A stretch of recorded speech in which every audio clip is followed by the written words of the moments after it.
গাজায় কেউ আর নিরাপদে নেই। আজ সকালে ফোন করেও পরিবারের কাউকে পায়নি ঢাকা মেডিকেল কলেজে পড়তে আসা ফিলিস্তিনি শিক্ষার্থী ইব্রাহিম কিসকো।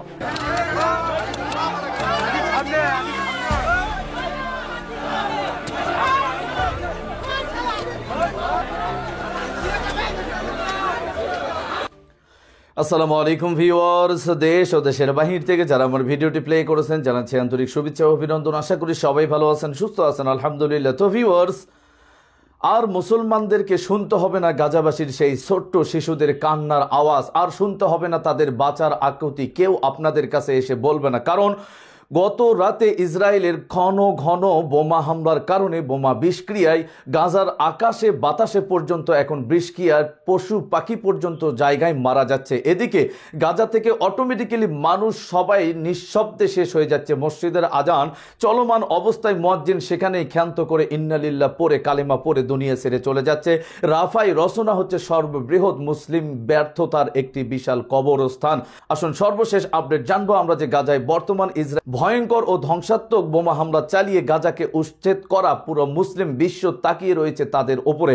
কিন্তু এত বড় ঘটনা ঘটে যাওয়ার পেছনে মূলত পশ্চিমা বিশ্ব কতটা গুরুত্ব দিয়েছে এবং ইসরায়েল এত দূরত্ব সাহস কিভাবে পাইল, একদম পৃথিবীর মানচিত্র থেকে গাজা ও রাফাকে উধাও করে দিল। আসুন সর্বশেষ এই রহস্য ও বিষয়বস্তু জানবো রিপোর্টে।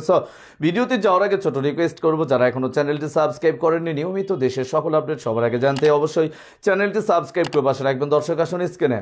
গাজায় কেউ আর নিরাপদে নেই। আজ সকালে ফোন করেও পরিবারের কাউকে পায়নি ঢাকা মেডিকেল কলেজে পড়তে আসা ফিলিস্তিনি শিক্ষার্থী ইব্রাহিম কিসকো। সমগ্র বিশ্ববাসীকে ফিলিস্তিনের পাশে এসে দাঁড়ানোর অনুরোধ করেছেন তিনি। Israel intentionally targeted the water suppliers, the food storage, and leading people for starvation. And as I'm talking now, this morning, Israel has burned some journalists, and this is happening almost daily. Whenever you have a chance to raise your voice, to talk, to make awareness, that also definitely will help. And inshallah, one day all of us will be in the first lines defending and fighting for Palestine. We will keep fighting. We will never bow for anyone. This is my message to the world. প্রতিবাদে ঢাকা বিশ্ববিদ্যালয় এলাকা আজকে সকাল থেকে উত্তাল। আমরা সকালে দেখেছি নটরডেম কলেজে কিছু শিক্ষার্থী এই বিক্ষোভ শুরু করেন। এখন কিন্তু বিভিন্ন শিক্ষা প্রতিষ্ঠানের শিক্ষার্থীরা বিক্ষোভ নিয়ে মিছিল যোগে কিন্তু তারা এসে রাজু ভাস্কর্যের সামনে এই জায়গাটিতে অবস্থান করছেন এবং মুহুর্মুহু স্লোগানে কিন্তু তারা আসলে ফিলিস্তিনের পক্ষে সংহতি জানাচ্ছেন। আজকে যে বিশ্ব স্ট্রাইকের যে ঘোষণা দিয়েছেন ফিলিস্তিনি যুবকরা সারা বিশ্বব্যাপী, সেটি কিন্তু আসলে অংশ হিসেবে বাংলাদেশেও কিন্তু আসলে এটি পালিত হচ্ছে। শিক্ষা প্রতিষ্ঠান যেমন বন্ধ রয়েছে, অন্যান্য প্রতিষ্ঠানও কিন্তু আমরা জানতে পেরেছি বেশ কিছু প্রতিষ্ঠানও কিন্তু ব্যক্তি উদ্যোগে কিন্তু বন্ধ রয়েছে। তারই প্রতিফলন হিসেবে কিন্তু আমরা দেখছি ছাত্র জনতা রাজপথে নেমেছেন। এখানে কিন্তু আসলে বিভিন্ন কলেজের ব্যানারে কিন্তু শিক্ষার্থীদের আমরা দেখছি তারা কিন্তু একেবারে তাদের স্লোগানের মধ্য দিয়ে ফিলিস্তিনের পক্ষে তারা অবস্থান নিচ্ছেন। তারা বলছেন স্বাধীন ফিলিস্তিনের দাবিতে আসলে তারা অন্যান্য রাষ্ট্রের সঙ্গে একসঙ্গে ফিলিস্তিনের পক্ষে তারা অবস্থান নেবে। রাষ্ট্র সেই প্রত্যাশা তারা জানাচ্ছেন। একই সঙ্গে বিশ্ব নেতা যারা রয়েছেন তারা যাতে করে সবচেয়ে জঘন্য যে মানবতা বিরোধী কর্মকাণ্ড ঘটছে ফিলিস্তিনে, বছর পর বছর ধরে হত্যা করা হচ্ছে ফিলিস্তিনের নিরীহ মানুষদেরকে, সবশেষে রমজানের মধ্যেও যুদ্ধবিরতি লঙ্ঘন করে যেভাবে হত্যা করা হয়েছে সেটির প্রতিবাদে কিন্তু আসলে তারা জানাচ্ছেন। তারা বলছেন এভাবে আসলে বছরের পর বছর এভাবে বিশ্বের বুকে আসলে ইসরায়েল যেভাবে গণহত্যা চালাচ্ছে সেটি কোনোভাবেই চলতে পারে না।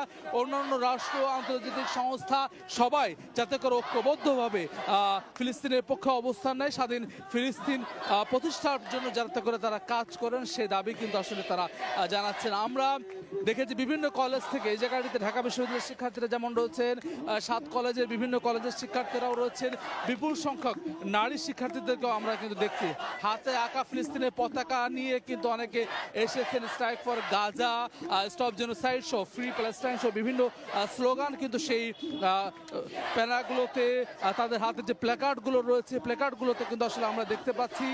তারা কিন্তু আসলে সকাল থেকে রয়েছেন।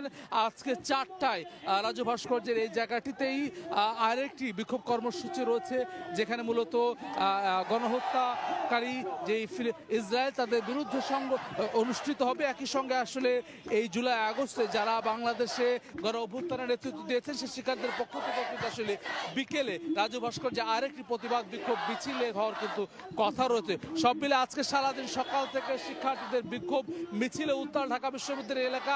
ফিলিস্তিনিদের পক্ষে, ইসরায়েলের বিপক্ষে কিন্তু তাদের অবস্থান এবং সকল রাষ্ট্রকেও কিন্তু তারা আহ্বান জানাচ্ছেন যাতে করে ফিলিস্তিনের পক্ষে তারা সরব অবস্থান নেয়।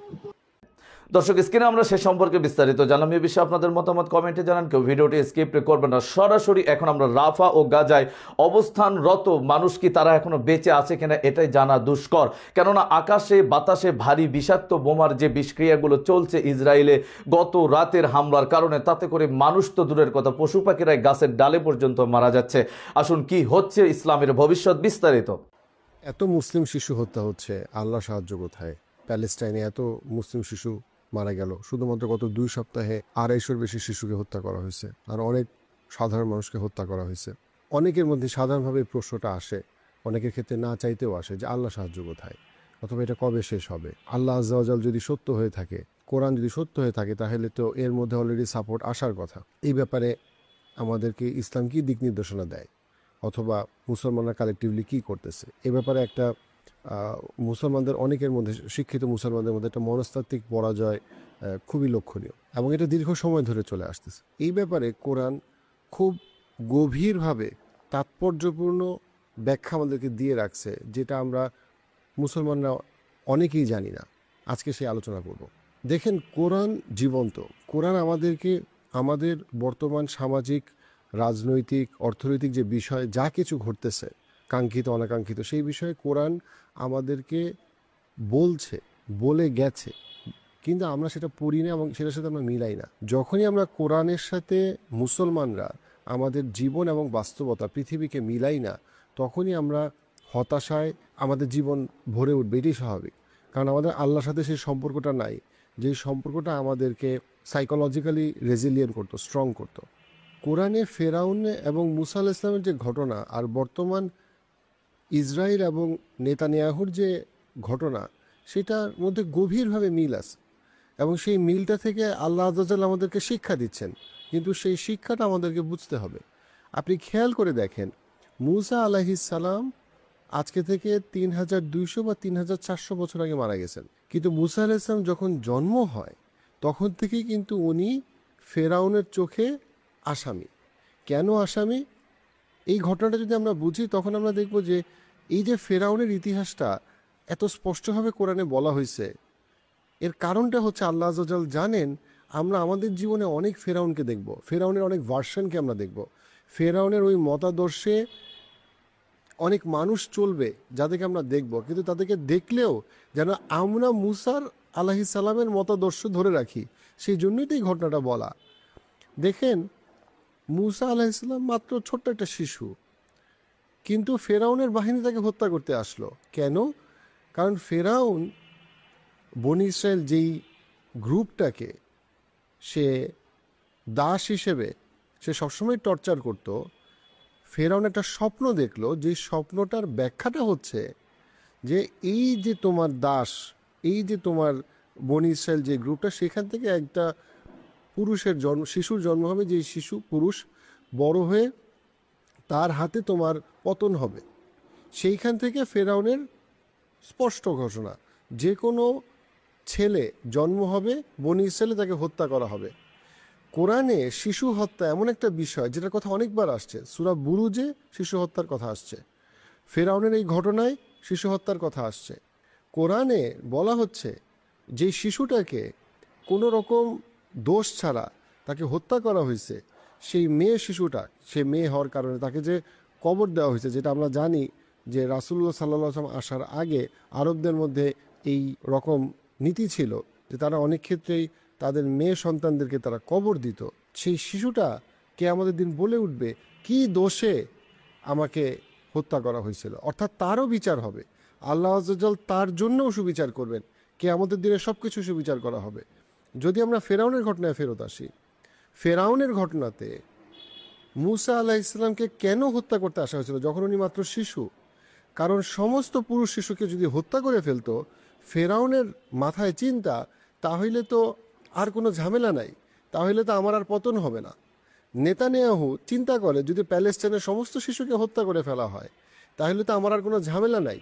ফেরাউনও ক্ষমতায় থাকতে চায় এবং ফেরাউনের ক্ষমতা বর্তমান নেতানিয়াহুর ক্ষমতার থেকে অনেক অনেক গুণ বেশি ছিল, কিন্তু ফেরাউনের পতন হয়েছে, এটা দিয়ে আল্লাহ আযাল আমাদেরকে বলতেছেন নেতানিয়াহুরও পতন হবে।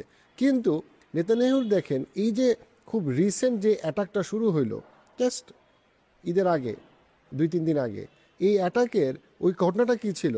নেতানিয়াহুর ইন্টারন্যাশনাল কোর্টে সে আসামি, আবার তাকে গ্রেফতার করা হবে, পৃথিবীর বিভিন্ন দেশে সে ট্রাভেল করতে পারে না, আবার তার নিজের দেশেও সে আসামি, তার নিজের দেশের কোর্টে তাকে যাইতে হবে, তার নিজের দেশের কোর্টে তার যে করাপশন, সে যত রকম খারাপ কাজ কিছু করছে, অর্থাৎ ইসরায়েলি কোর্টেও সে একরকম, তার নামে অনেক রকম অভিযোগ, তার কোর্টে যাওয়ার কথা, সে জানে কোর্টে গিয়ে তার কোনো উত্তর নাই, কারণ সে তো আসলেই করাপ্টেড, দুর্নীতিবাজ এবং খুনি, কিন্তু সে কোর্টে যাবে না।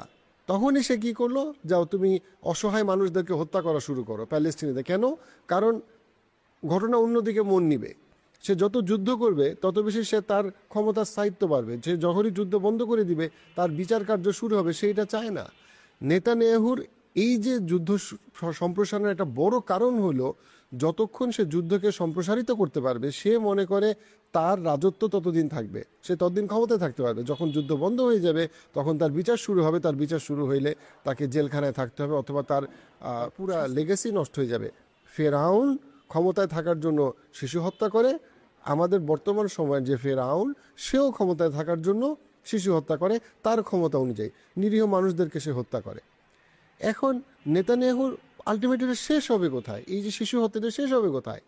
এইখানে আমাদের মুসলমানদের একটা কোরআন থেকে একটা খুবই গুরুত্বপূর্ণ বিষয় আমাদেরকে শিখতে হবে, সেটা হচ্ছে সময়ের নিয়ন্ত্রণ আল্লাহর হাতে, এবং আল্লাহ আযজা ওয়া জাল অত্যন্ত ধৈর্যশীল। দর্শক, স্ক্রিনে আমরা সে সম্পর্কে বিস্তারিত জানলাম, এ বিষয়ে আপনাদের মতামত কমেন্টে জানান। সো ভিডিও এই পর্যন্ত, ভালো লাগলে লাইক অ্যান্ড কমেন্ট করবেন এবং দেশের সকল আপডেট সবার আগে জানতে অবশ্যই চ্যানেলটি সাবস্ক্রাইব করে পাশে রাখবেন। দেখা হবে পরবর্তী ভিডিওতে ইনশাআল্লাহ। আসসালামু আলাইকুম ওয়া রাহমাতুল্লাহ।